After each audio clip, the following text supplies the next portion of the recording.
Ndewo. Ugbu a bụ oge ekeresimesi, oge ndị mmadụ ji echeta oge anyị ji echeta ọmụmụ onye nzọpụta anyị bụ Jizọs Kraịst. N'oge ekeresimesi a, ndị mmadụ na-eziga ekene dị iche iche.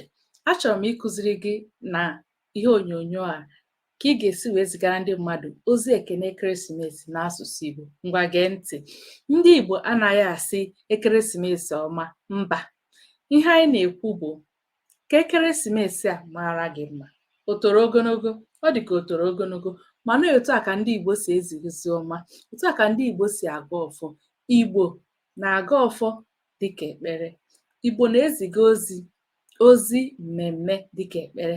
Dịka isi mmadụ have a nice day, you say ka ụbọchị taa mara gị mma.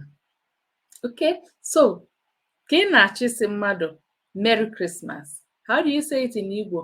Ka ekeresimesi a mara gị mma. If you want to say Happy New Year in Igbo, what do you say? You say ka arọ ọfụ a mara gị mma, ka arọ ọfụ a wetere gị ihe ọma, ka arọ ọfụ a wetere gị ọganiru. Igbo people, their prayer is declarations. They declare. They sent out decrees and declarations. That is how we say our prayer. So, wishing you Merry Christmas from Igbo Learning Plug. I say, ka ekeresimesi a mara gị mma. Ndewo.